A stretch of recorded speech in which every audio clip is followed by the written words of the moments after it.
Ini kita akan bincang-bincang, teman-teman bisa mendengarkan pembahasan ringan tapi sangat bermanfaat karena terkait dengan living water untuk imun tubuh. Ya mungkin teman-teman belum bingung ya, atau mungkin baru pertama kali dengar apa tuh living water ya. Ya, jadi sore hari ini akan dapat kesempatannya untuk bisa mendapatkan informasi lebih jauh tentang hal yang satu ini. Dan beruntungnya saya juga bersyukur bahwa sore hari ini kita semua akan bisa mendengarkan langsung dengan seseorang berlatar belakang apoteker lulusan ITB, dan beliau adalah praktisi kesehatan natural health yang sudah mendalami konsep living water ini bertahun-tahun ya. Jadi saya akan segera mengundang langsung saja Pak Rahmat. Mas Rahmat sudah hadir bersama kita di sini. Selamat sore Mas Rahmat, apa kabar? Apa kabar? Alhamdulillah baik, Marina. Gimana? Jakarta Ya. gimana? Oh iya ya, Mas Rahmat ini dari Bandung loh teman-teman. Iya, dari Iya, Bandung nih. Jakarta baik nih, kayaknya cuacanya lagi bersahabat sekali sekarang ini. Iya, di Bandung gimana? Lagi cerah. Biasanya jam Cerah segini ya? rada-rada mendung, tapi kali ini rada mendung sedikit, tapi terang. Oke, ya kita berharap semua nanti teman-teman yang bergabung di sini, yang sudah bergabung maupun yang akan bergabung, bisa mendapatkan manfaat yang maksimal ya dari talk show ringan kita sore hari ini ya Mas Rahmat ya. Mudah-mudahan bisa seperti itu ya, lancar Ya. sampai akhir ya. Ya. Amin.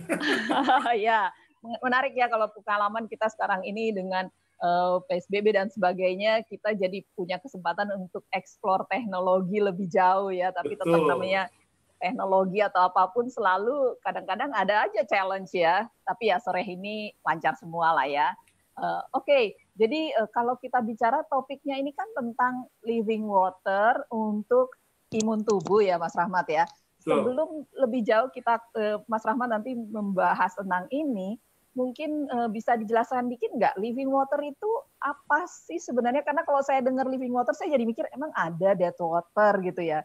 Gimana tuh Mas Rahmat? Silakan. Ya, tadi seperti dibilang, kita sebenarnya ngulang ya kemarin ya.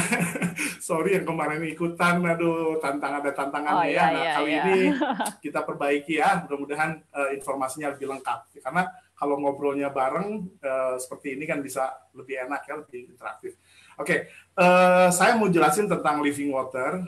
Ya, living water itu adalah air. Ya kita tahu lah ya, air hidup. Nah, karena kenapa bisa begitu? Karena air itu ternyata dia bisa menyimpan energi seperti itu.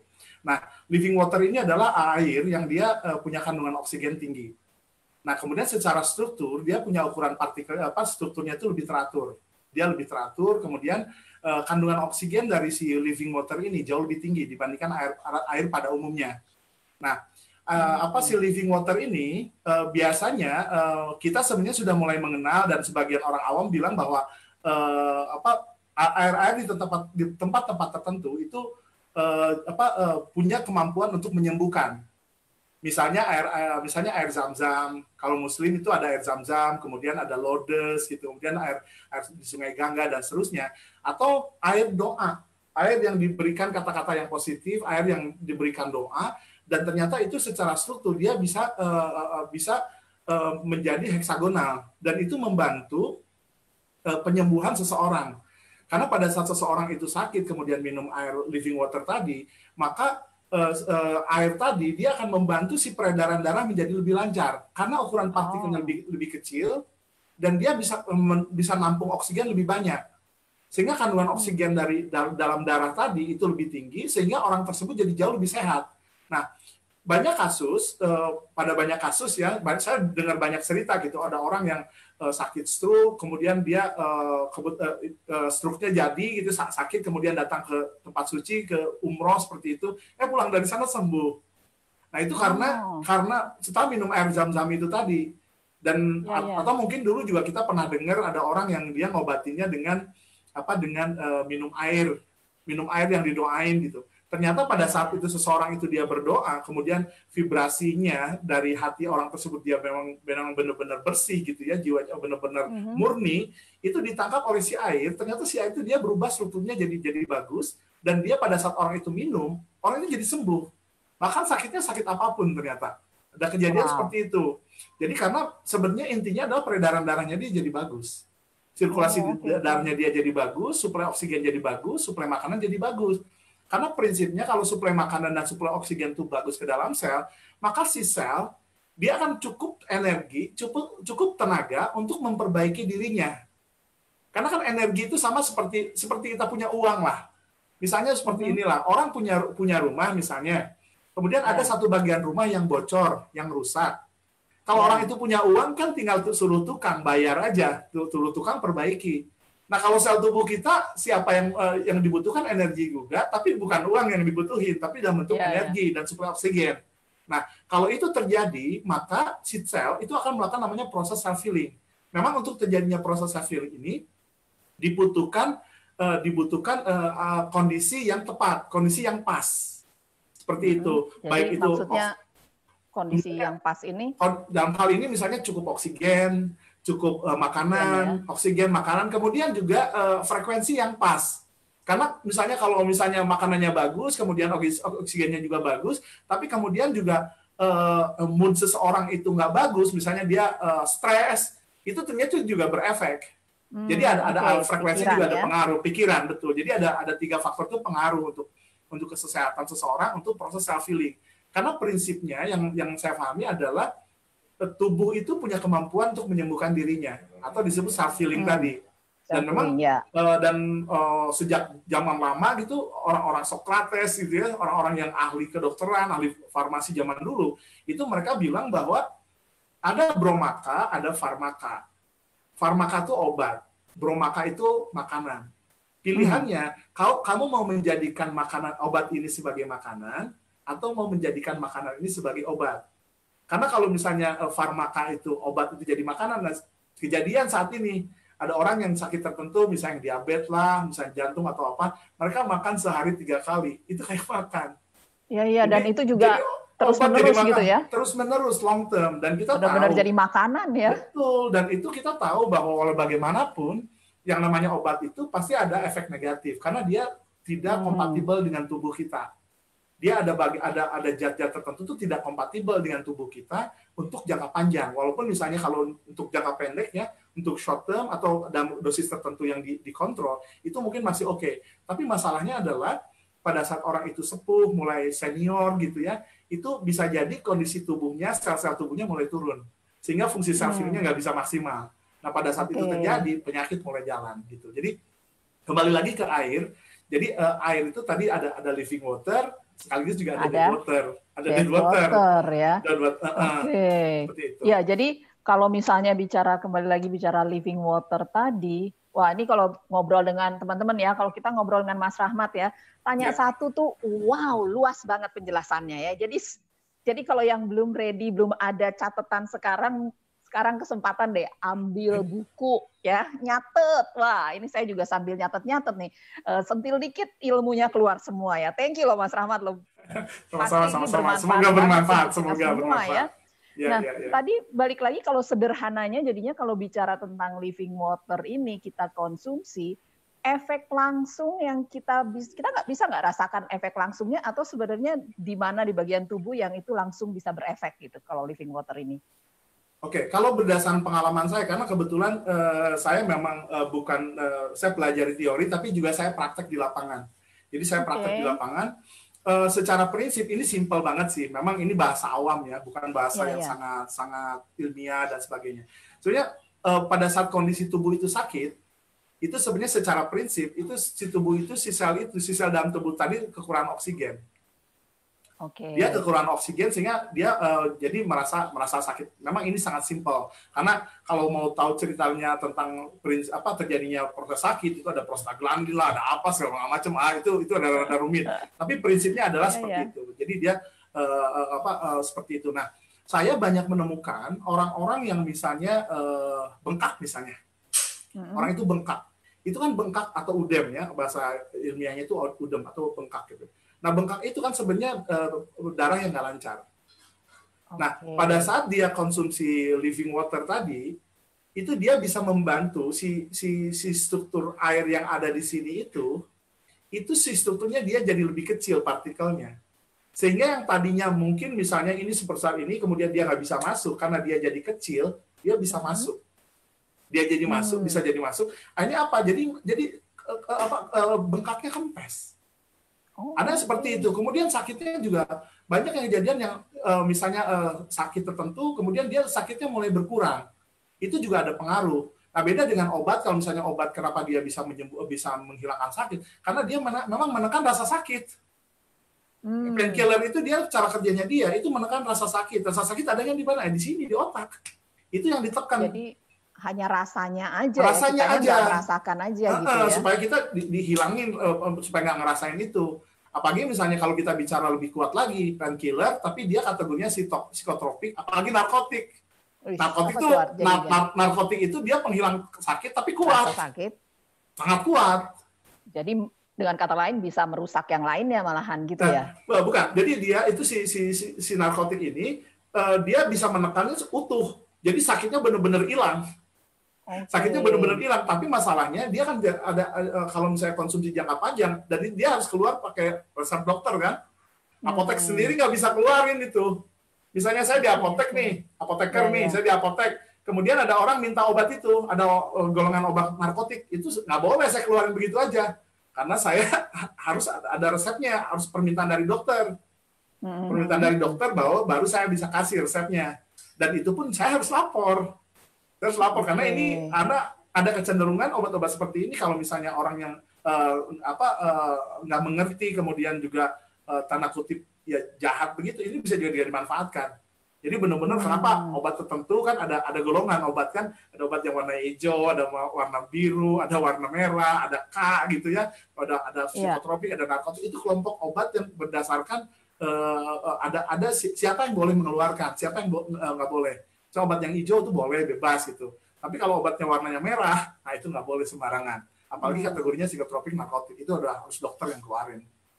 Jadi kalau sepintas obat itu lebih ke sebenarnya supaya kitanya nggak terlalu merasakan sakitnya lagi, tapi sebenarnya sumbernya masih ada di situ gitu ya? Iya, belum tentu benar-benar hilang. Oke. Dan ini kalau jangka panjang ya lama-lama ya sel itu otomatis makin rusak gitu ya jadinya ya? Ya, karena walau bagaimanapun obat itu pasti ada efek samping. Dan pada saat orang konsumsi, apalagi jangka panjang gitu ya, itu pasti ada itu dia obat itu kan dia di tubuh itu dia akan didetoksifikasi oleh organ namanya hati. Kemudian dia akan darahnya itu disaring oleh ginjal.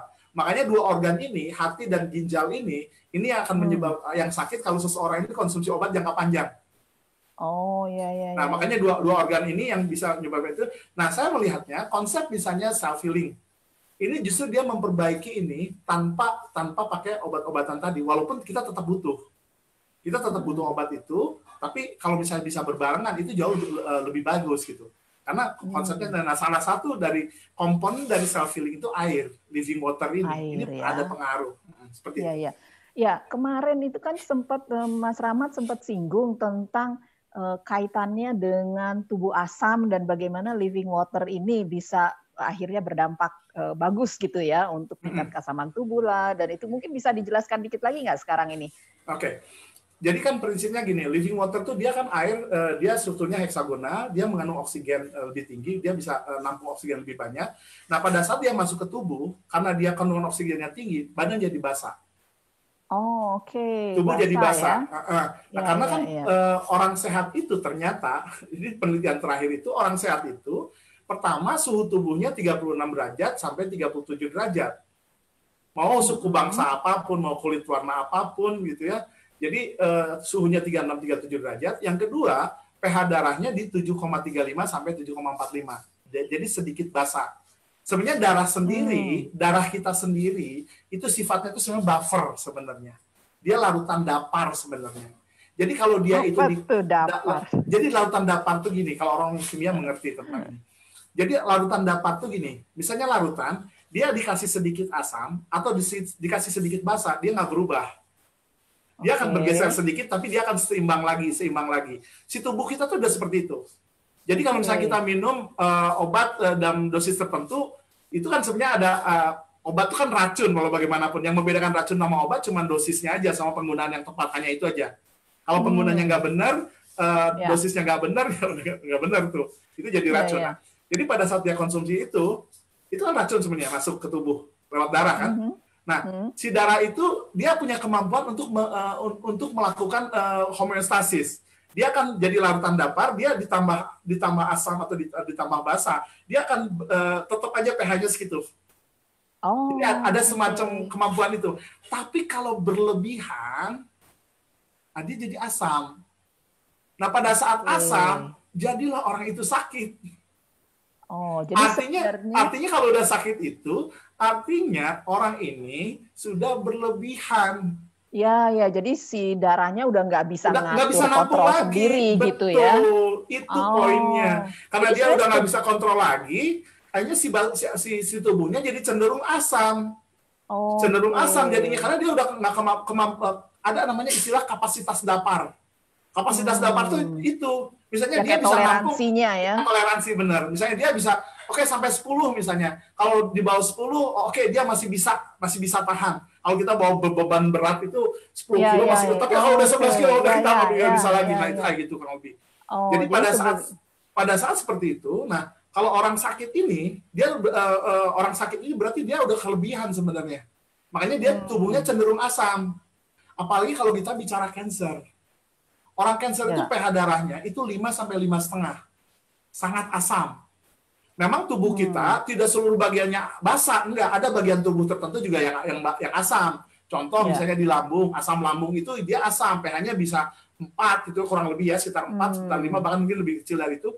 Karena fungsinya apa? Dia mengaktifkan enzim. Ada enzim yang fungsinya untuk menetralkan daging. Dia harus asam dia kondisinya, nggak bisa enggak. Makanya kalaupun basa itu berlebihan itu juga nggak bagus. Karena tetap dibutuhkan. Jadi basa berlebihan nggak bagus juga ya. Jadi ada kondisi tertentu. Nah, tadi kita bicara asam basa itu secara keseluruhan. Tapi pada organ per organ itu ada keunikan masing-masing. Tapi secara prinsip tadi orang sakit itu pH darahnya itu asam. Di bawah 7, jadi kan ada standar kan 0 sampai 7 itu netral, di atas 7 itu di atas 7 itu basa, di bawah 7 itu asam.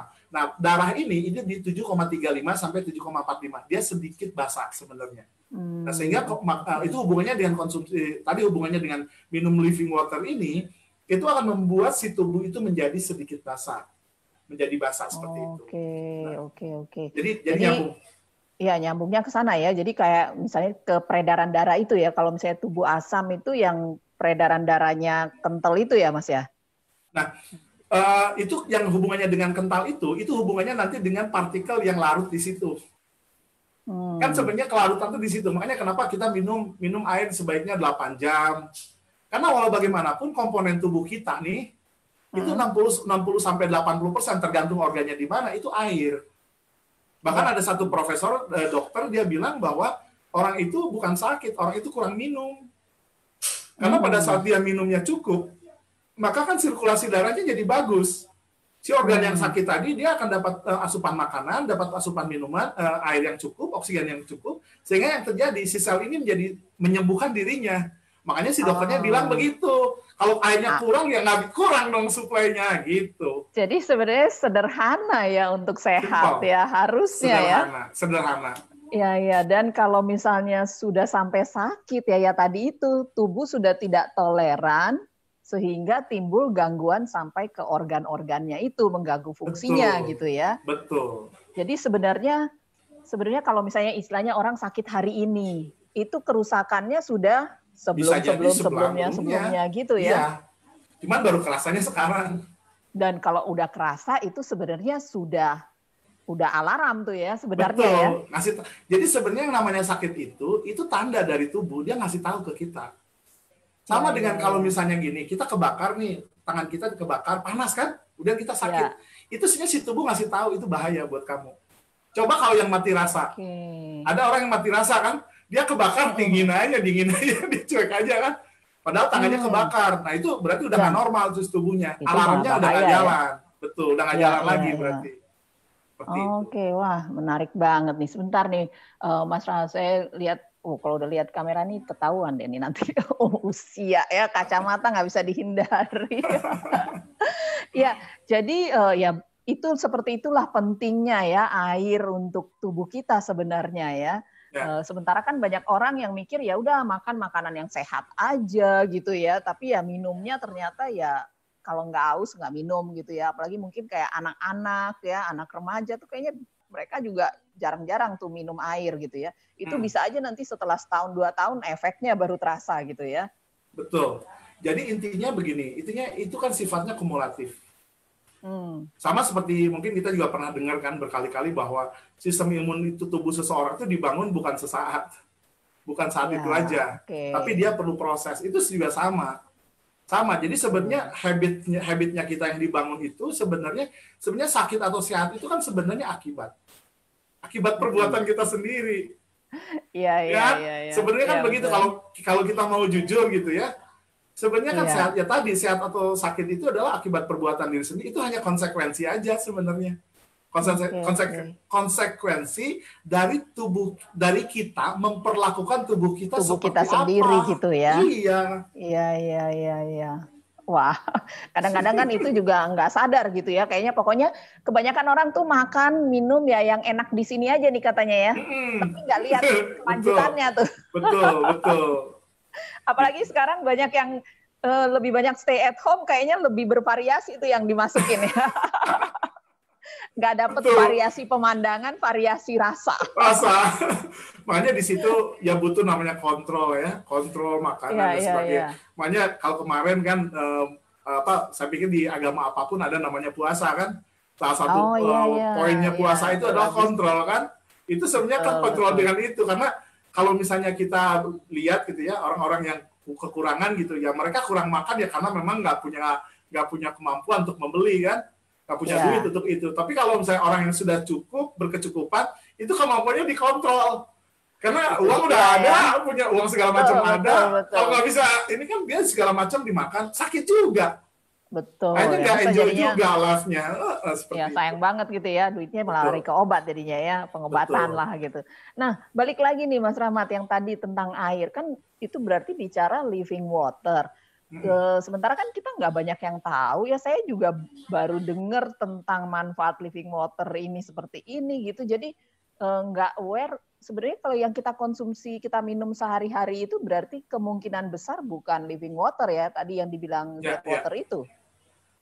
Ada kemungkinan besar seperti itu. Memang ada tempat-tempat tertentu yang dia itu memang sudah dengan sendirinya living water. Misalnya air-air yang di tempat pegunungan, yang segar, yang belum ada terjamah orang, belum ada polusi dan sebagainya, itu living water. Tapi pada saat dia itu tadi ya, bagus ya. Karena energinya alam itu kan positif untuk tubuh kan. Tapi kalau dia bicara secara umum, misalnya itu sudah terkontaminasi misalnya dari limbah rumah tangga, kemudian dari polusi-polusi. Nah, termasuk salah satu polusi yang pengaruh juga terhadap air itu adalah polusi radiasi. Karena ternyata si polusi radiasi ini dia itu termasuk kata-kata kita. Kita ngobrol ini kan sebenarnya frekuensi. Jadi frekuensi itu ada frekuensi tertentu. Jadi tubuh manusia itu dia ada frekuensinya sendiri. Ada frekuensi tertentu. Bahkan sampai di level sel tubuh kita, itu si sel itu dia ada frekuensi tertentu. Misalnya segini. Dia akan bergetar di situ aja. Kalau dia udah mulai lebih, itu mulai sakit organ itu. Atau bisa kurang, itu udah sakit orang itu. Jadi ada frekuensinya, frekuensi tertentu. Nah, termasuk si air ini, dia juga sangat sensitif terhadap frekuensi. Termasuk dalam hal ini, frekuensi ini bisa jadi radiasi. Kalau radiasi itu kan, itu dia frekuensinya, itu jutaan kali lipat dibandingkan tubuh kita kan. Karena itu buatan supaya dia bisa, apalagi kalau kita teknologi ya. Teknologi kayak gini nih, kita lagi pakai gadget nih. Lagi seperti ini ya. Jadi dulu kan ada 2G, ada 3G, ada 4G, sebentar lagi 5G. Itu frekuensinya makin lama tuh makin tinggi dan itu mempengaruhi air. Ternyata mempengaruhi air, dan tubuh kita tuh 70-80% tadi air. Sehingga dia akan mempengaruhi. Dan efeknya kemana? Efeknya adalah dia memecah air di tubuh. Jadi air dalam tubuhnya kita dipecah, karena dipecah dia berkurang volumenya. Karena berkurang volumenya, darahnya kental. Karena darahnya kental, sirkulasi keganggu, suplai oksigen, suplai makanan keganggu. Jadilah sakit organ itu. Sel itu sakit. Waduh. organnya selnya sakit, Gimana? jaringannya Buset sehat, deh. organnya sakit, orangnya Kayaknya sakit. ini kayaknya ini nggak banyak yang tahu nih tadi. Bisa diulang lagi nggak, Mas? Jadi Oke, maksudnya dari oke. radiasi itu dia memecah atau Jadi gimana tadi? radiasi ini dia memecah air di tubuh. Tubuh manusia itu dia pada Oke. saat kena radiasi itu dia pecah, berkurang Hmm. volumenya. Pecah, berkurang volumenya. Kemudian akibatnya apa? Akibatnya volume air dalam darah itu Jadi berkurang. berkurang. Kalau volume air darah berkurang, darahnya jadi kental. Kalau darahnya kental, Oke. sirkulasi darahnya terganggu. Kalau sirkulasi Ya darahnya udah. terganggu, suplai oksigen, suplai makanan keganggu. Akibatnya apa? Selnya kelaparan. Tadinya selnya sebesar gini karena kita kurang makan jadi kurus, kering, mengecil. Karena dia Hmm. karena dia ukurannya jadi mengecil seperti ini, ya fungsinya juga mengecil lah. Fungsinya nggak maksimal. Akibatnya apa? Si Nah. sel ini sakit. Kalau selnya ini sakit, organnya sakit, jaringannya sakit, organnya sakit, orangnya sakit. Sakitnya Ya. namanya apa? Tergantung organnya apa. Kalau organnya di ginjal, yang namanya penyakitnya sakit ginjal. Kalau yang sakitnya di jantung, Hmm. namanya sakit jantung, dan seterusnya, dan seterusnya. Nah, Jadi ini ini dia nih ya. pengaruh radiasi. Jadi Iya, jadi termasuk juga ini ada nyambung juga karena kesehariannya, ini termasuk dengan kata-kata. Kata-kata hmm, itu pun juga ada pengaruh, ada frekuensinya, itu ada frekuensi tadi ya. pengaruhnya. Betul. Makanya ada penelitian kan yang dilakukan si Mas Haruyamoto yang dari Jepang itu, dia lakukan penelitian kan terhadap air. Nah, yang dia lakukan tes itu adalah air yang dikasih kata-kata negatif, kemudian dikasih musik metal, dikasih musik musik tertentu gitu, Mhm. klasik seperti itu, kemudian Ya, ya. dibacain doa dan sebagainya, itu secara struktur dia berubah beda-beda. Oke. Dia beda-beda dan termasuk juga yang dilakukan secara langsung. Kebetulan saya sendiri pernah melakukan itu. Kita bisa tes itu air dengan nasi baru, nasi yang baru matang, masukin ke wadah Mhm. gitu. Satu disimpan di jauh gitu, di Mhm. jauh lah, dikasih di tempat yang jauh. Yang satu dikasih kata-kata positif, yang satu dikasih kata-kata negatif. Yang kata-kata Mhm. negatif ini jadi rusak, dia jadi bau busuk. Tapi yang kata-kata positif ini relatif lebih bersih, bahkan ada sedikit Wow. lebih bersih lah dibandingkan ini. Artinya itu ada pengaruh. Sehingga kan berkembang sekarang Oke. orang gimana sih ngedidik anak dengan Ya, ya. kata-kata positif Jadi gitu. Seperti itu. Jadi kalau itu nasi, anggap kalau itu adalah tubuh kita nih, kan kita cairan nih tadi katanya ya Ya, betul. 70-80%. Jadi kalau orang ngomongnya negatif, negatif, negatif, marah-marah lah apa segala macam itu sebenarnya dia juga lagi merusak sel tubuhnya sendiri Yes, jadinya ya. betul. Jadi Oh, sebenarnya kalau wow. kalau kita bicara begini, kalau misalnya orang itu negatif sama kita, sama orang lain dan sebagainya, dia sedang merusak dirinya sendiri sebenarnya. Menghukum dirinya dong Hukum ya. dirinya sendiri. Dan Waduh memang ya. penelitian terakhir kan penderita sakit-sakit tertentu itu memang karena dia tubuhnya asam, ya salah satunya karena energi negatif itu, emosi negatif yang ada di situ. Oke. Oke, wow. Fantastik nih informasinya. Jadi kita harus jaga kata-kata. Kayaknya ini sebenarnya Betul. pesan yang sudah didengar lama, baik dari orang tua, kebanyakan juga dari mungkin oma, opa, nenek, kakek Ya, ya selalu menjaga kata-kata gitu. Tapi kayaknya lewat aja ya. Sebenarnya ya efeknya ke diri kita sendiri itu tadi ya, ke cairan betul. tubuh segala macam. Betul. Nah, menarik nih. Tadi Mas Rahmat sempat singgung punya pengalaman semacam maksudnya ada tadi singgung tentang pengalaman kayak kalau saya nggak salah dengar ya nanti dikoreksi kayak mengobati orang lewat konsep ini ya Oke. maksudnya tadi Oke. singgung. Saya mau mungkin sedikit kalimatnya saya lebih cenderung membantu lah ya, karena prinsip yang saya lakukan bantu orang lewat itu adalah dengan mempercepat pemulihan kondisi orang yang sakit tadi. Karena konsepnya Oke. adalah si tubuh orang itu tadi yang menyembuhkan. Karena kan sebetulnya dokter yang paling hebat itu siapa sih? Dokter yang paling hebat itu adalah tubuhnya sendiri. Karena pada saat Nah, tubuhnya asal ada syarat, dia cukup oksigen, dia cukup makanan, kemudian frekuensinya juga tepat, itu akan membuat dia menjadi dokter buat tubuhnya itu sendiri, gitu. Termasuk di dalamnya karena dibutuhkan air tadi. Nah, jadi lebih ke situ. Nah, sehingga yang saya lakukan, saya banyak membantu penderita kanker, oke. stroke, kemudian gagal ginjal, kemudian jantung, autism, Kalau sakit yang diabetes, yang seperti itu ya banyak banget lah. Tapi yang saya sebut tadi penyakit-penyakit itu kan tanda kutip penyakit mahal, penyakit mahal kan. Jadi orang lebih aware gitu. Dan memang ada mindset di khususnya di masyarakat kita pada umumnya, orang akan bicara berinvestasi dengan kesehatan itu pada saat sakit. Jadi memang orang itu seringkali yang terjadi pada saat dia kehilangan kesehatan, dia merasa bahwa sehat itu mahal. Sehat itu mahal, padahal itu semua adalah harus kita upayakan. Kesehatan itu harus kita upayakan, harus kita ikhtiarkan. Ini sekaligus reminder nih untuk saya ya tentang investasi kesehatan itu ya. Jadi jangan sampai tunggu sampai harus sakit dulu ya, baru kita bisa merasakan sebenarnya sehat itu sangat-sangat bernilai seperti itu ya Mas Rahmat. Nah tadi singgung tentang membantu orang. Kalau dari membantu orang untuk pulih gitu ya, dari konsep yang living water ini. Kalau dari pembicaraan yang tadi sudah tercover, itu kan bicara lewat kata-kata positif. Saya tuh ngebayanginnya nih, kebetulan ada air minum juga nih di sini. Jadi maksudnya kita doakan air ini, dan memang dilakukan banyak di luar juga ya. Sekali kan orang mendoakan kemudian diminta minum airnya gitu ya, atau air zam-zam, air nur, kayak gitu. Nah kalau konsepnya Mas Rahmat, lewat living water ini juga apakah memberikan juga mereka air yang didoakan atau gimana? Bisa di-share nggak seperti apa pengalamannya? Jadi sebenarnya tadi dengan cara mendoakan, misalnya kalau teman-teman Muslim gitu ya, Bismillah dulu, baca doa dulu. Kalau sebelum, karena setiap yang kita lakukan ada doanya, ada Bismillahnya dulu. Jadi Bismillah dulu, mau minum, mau makan, mau ngapa-ngapain, semua tuh ada doanya semua. Itu kan sebenarnya memberikan energi positif kan sebenarnya seperti itu. Ini sekaligus reminder saya juga ya, ngomong orang lain ya. Jadi saya ngomong buat diri saya sendiri ya.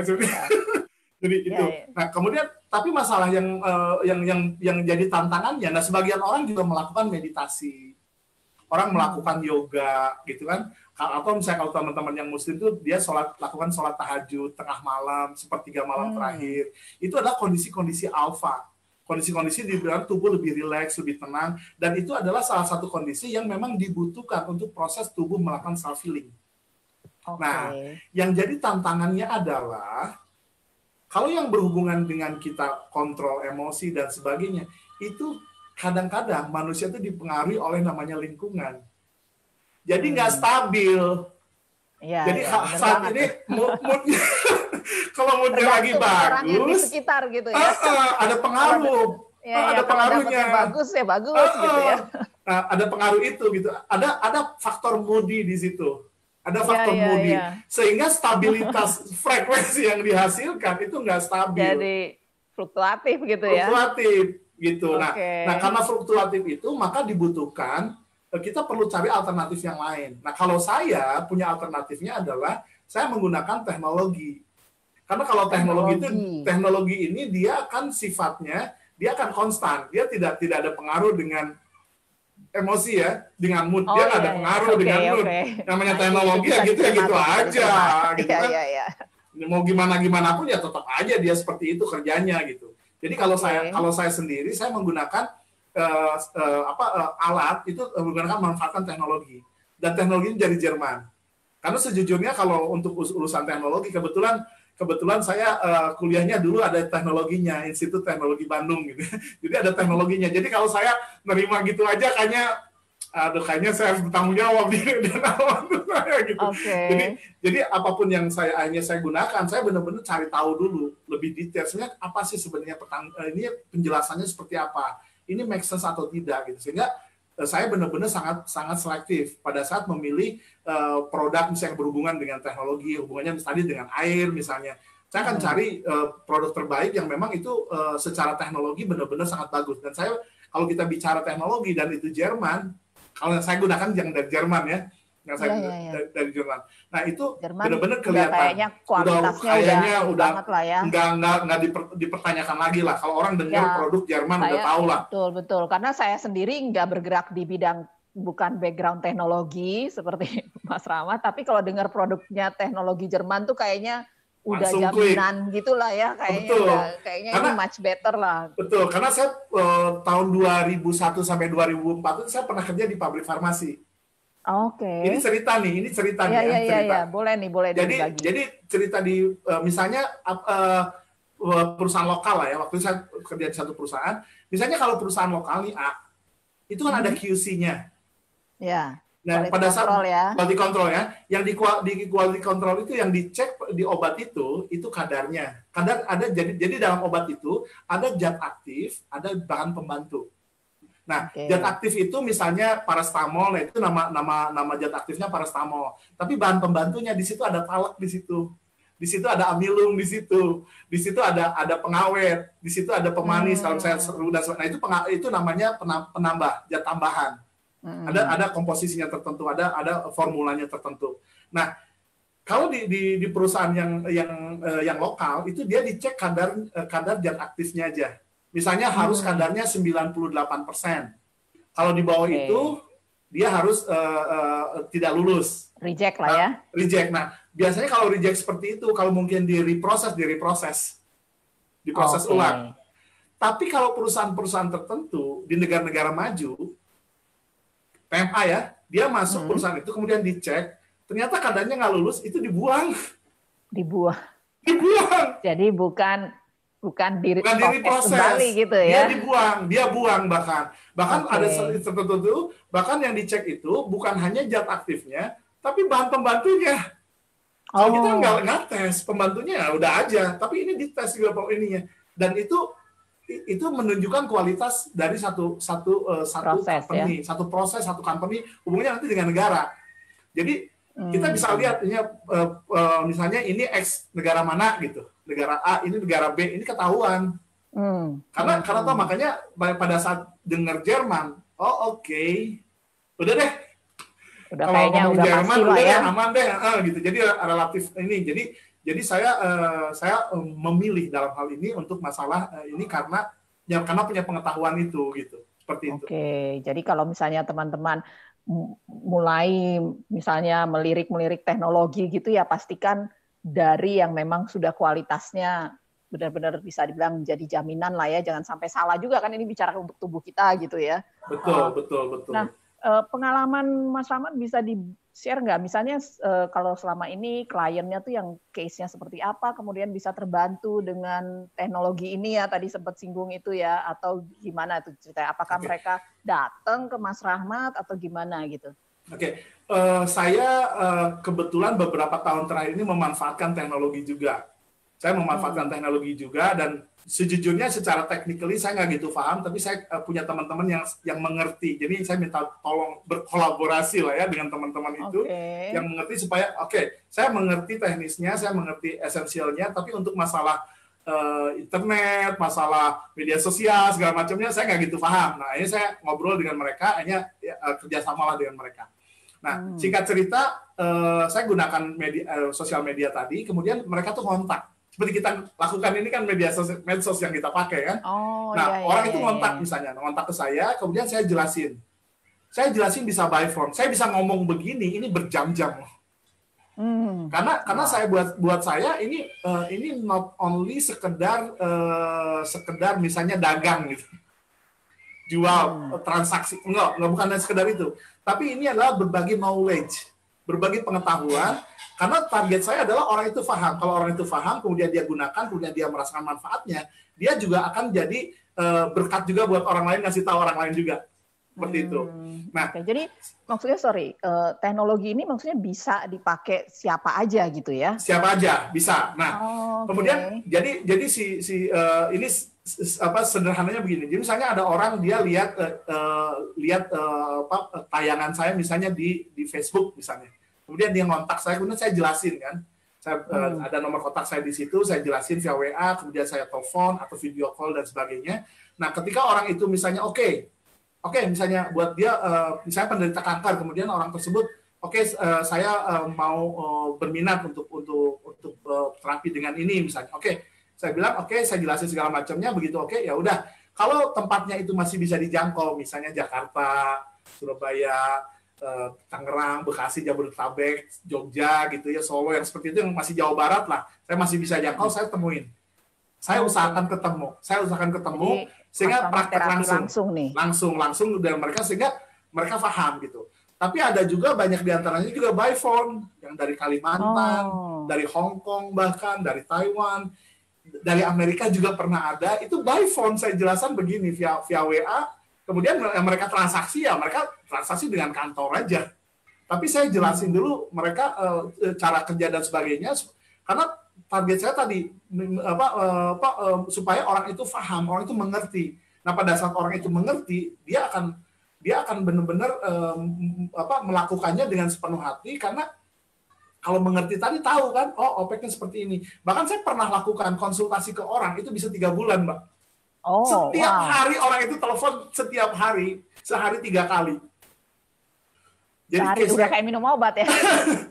Jadi ini case-nya, ini si ibunya ini kena kanker payudara. Kena kanker payudara dan kondisinya dia nggak bisa bangun. Di ICU nggak bisa bangun, di infus juga nggak bisa masuk.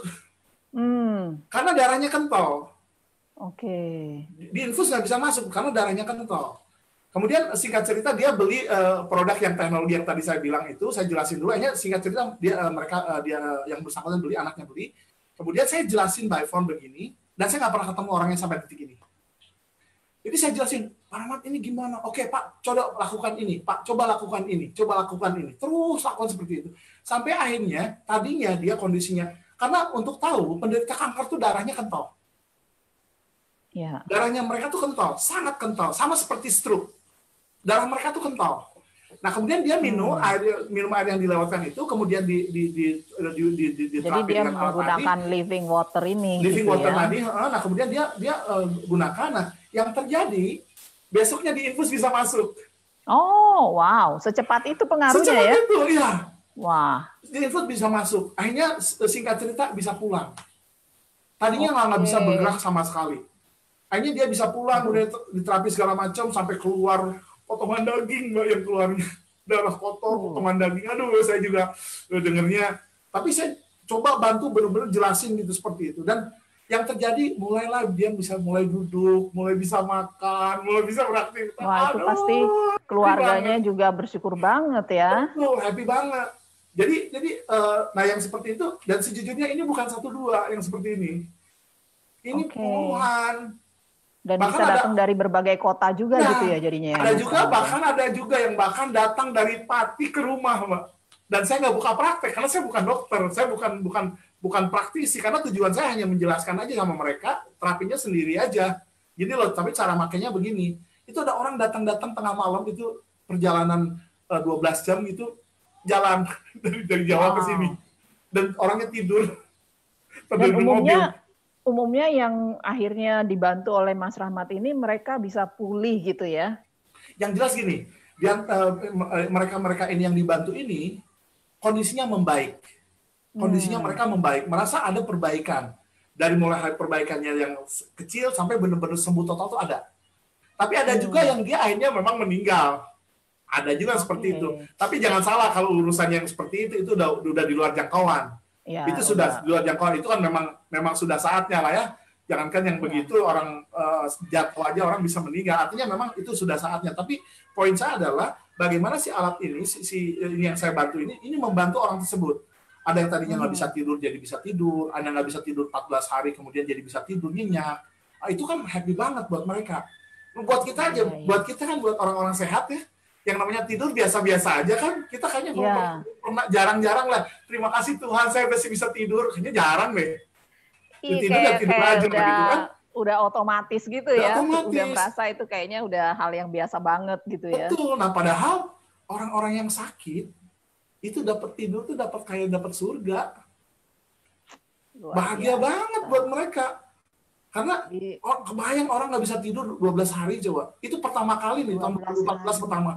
12 hari nggak bisa tidur, 2 minggu nggak bisa tidur. Kemudian saya bantu, dan salah satunya Living Water ini, anak ini bisa tidur. Aduh. Bahagia banget. Wow. Dan ini benar-benar sangat membantu banget, dan orang yang bersangkutan benar-benar kelihatan tadinya nggak bisa bangun sama sekali, badannya kaku, diangkat sama tiga orang gitu. Akhirnya setelah di terapi gitu ya, kemudian dia 3 hari kemudian membaik, bisa bergerak dan sebagainya. 1 bulan bisa duduk, 2 bulan bisa jalan, ditambah 3 bulan bisa jalan.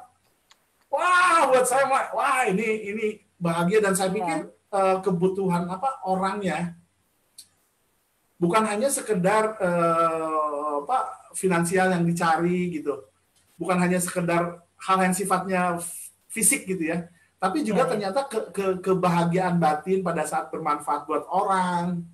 Ya, Orang itu tuh sesuatu yang luar biasa dan mungkin ya ini yang dirasakan sama orang-orang besar yang mereka tiada henti-hentinya mereka berbagi sama orang, membangun mental orang, kemudian memberikan khutbah misalnya seperti itu, dan mereka benar-benar sangat tulus. Itu saya mungkin ini yang mereka rasakan sehingga mereka nggak berhenti. Makanya orang sukses itu makin sukses. Ya, karena yang mereka lakukan itu ya kaitannya orang yang dipegang itu istilahnya berubah gitu ya, apakah itu secara kesehatan ataupun hal-hal lainnya gitu ya. Betul. Oke, iya, Wah.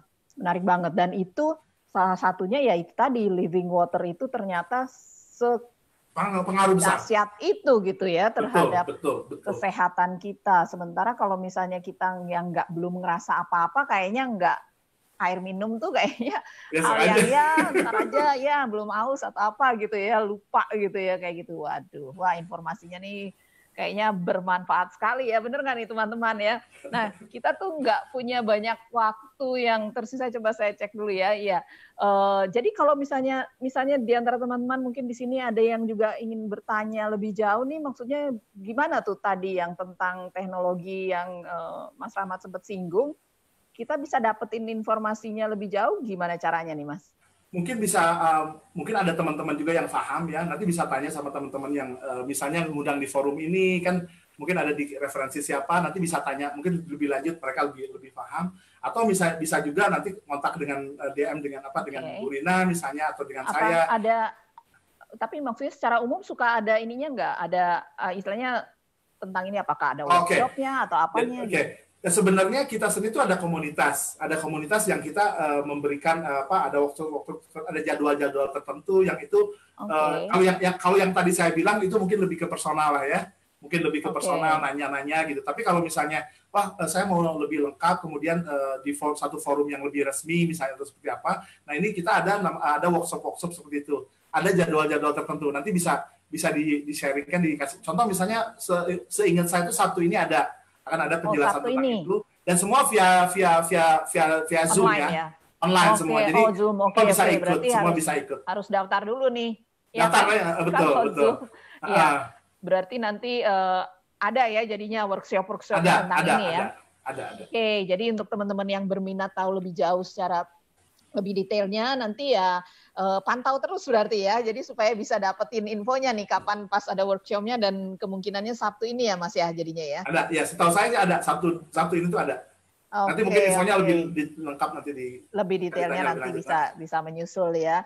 Wah, menarik banget nih. Jadi mungkin saya Mas Rahmat bisa lihat ini, saya mau coba ngelihat apakah ada yang mungkin ada yang mau bertanya kali ya, tapi akan lebih bagus mungkin kalau misalnya kalau sampai ada teman-teman yang mau bertanya, bisa langsung chat di Facebook Live ini, dan mungkin akan lebih afdol kalau Mas Rahmat yang melihat nih pertanyaannya yang paling pas untuk bisa dapat prioritas, karena kan waktunya Mas Rahmat juga terbatas banget nih, kita nggak punya banyak waktu lagi, jadi mungkin ada pertanyaan-pertanyaan, silakan ya sambil kita lanjut. Kalau misalnya ada teman-teman bisa mau tanyakan sesuatu, mumpung masih bersama Mas Rahmat nih, jadi bisa langsung dapat jawabannya ya.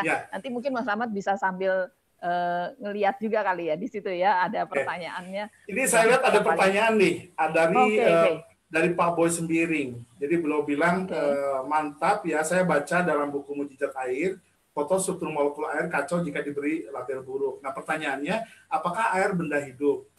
Nah, kalau kita sudah bicara tentang energi, itu sebetulnya benda apapun, mau benda hidup, mau benda mati, itu awalnya begini. Benda apapun itu pasti terdiri dari molekul. Molekul itu apapun ya. Terdiri dari atom. Atom itu terdiri dari ada proton, ada elektron. Proton dan elektron itu terdiri dari namanya quark atau apalah sebutnya. Kuat sebutnya apalah namanya. Saya lupa ini ya. Itu yang dia jelasin Tesla, satu orang namanya Tesla. Ini orang terkenal banget. Nah, dia bicara dari level energi. Nah, semua benda apapun, kalau tubuh kita termasuk kalau kita difoto nih, itu yang kelihatan itu sebenarnya adalah energi. Energi sebetulnya. Jadi kalau kita bicara hidup atau enggak hidup itu kan hubungannya dengan dia bertumbuh atau tidak. Nah, jadi kita bicara kalau tadi tentang air tadi, si air itu air itu dia sebenarnya benda, tapi dia bisa menyerap energi. Dia bisa menyerap energi positif, dia bisa menyerap energi negatif. Jadi sangat netral sebenarnya, airnya sendiri itu netral. Tergantung orang itu dia memberikan energi seperti apa pada orang itu. Jadi kalau kita bicara tentang air, kalau dari definisinya biologi, manusia ya makhluk hidup kan hanya tumbuhan, hewan dan manusia kan. Ya. Ya kan hanya itu aja. Kalau kita bicara selebihnya kan benda mati kan seolah-olah begitu. Tapi komponen di benda hidup sendiri itu ada airnya.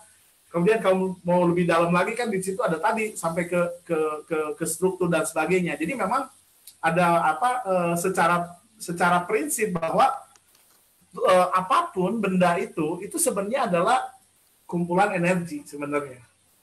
Baik itu benda hidup atau benda mati, ya ujung-ujungnya di situ. Termasuk ada sebagian bahkan orang-orang yang dia menyampaikan tentang law of attraction, the secret dengan energi dan seterusnya, itu nyambung. Bahkan orang mau kekayaan, dia juga dengan memimpikan sesuatu dan sebagainya, itu juga nyambung karena hubungannya dengan energi, pikiran juga energi gitu. Jadi mungkin ini bahasan khusus sih. Iya, itu topiknya jadi sangat luas, betul. Ini ya bisa cover macam-macam lah kalau kita bicara energi jadinya ya. Oke. Nah, jadi kalau bicara tadi air, kembali lagi living water itu adalah air yang energinya positif gitu ya, bisa dibilang seperti itu ya. Ya. Oke, tadi kalau living water berarti ada dead water. Nah, kalau kita minumnya bukan air living water, ke tubuh kita efeknya gimana tuh, Mas? Yang jelas ya mungkin hausnya hilang. Tapi efek secara kesehatan itu belum tentu. Oke. Belum tentu. Jadi karena yang kita butuhkan itu kan air itu, karena hubungannya tadi dengan kalau kita minum air yang living water tadi, itu kan membuat peredaran darah jadi lancar dan sebagainya. Tapi kalau dead water yang kita minum itu kita hanya sekedar ya minum aja. Tapi dia belum tentu diserap sama tubuh diserap dengan baik sama tubuh. Oke. Seperti itu. Oh ya, jadi ya tadi ya kembali lagi belum tentu mempengaruhi peredaran darah secara positif ya, kelancarannya dan sebagainya gitu ya. Karena kayak gini, misalnya kalau air dia partikelnya besar, dia itu kayak bikin genangan. Hujan kan ada genangan air, berarti yang dia nggak keserap. Ya. Itu kan setiap partikelnya gede. Nah, kalau misalnya nggak keserap, ya udah dia dibuang aja lewat. Dia lewat aja ke tubuh. Mungkin ada sebagian keserap, tapi mungkin sebagian besarnya dibuang. Nggak optimal lah ya optimal. Jadinya ya. Oh oke ya. Itu tadi pertanyaan dari saya nih. Mungkin dari teman-teman ada lagi kali ya yang bertanya. Sayang sekali saya sendiri nggak bisa langsung ngecek.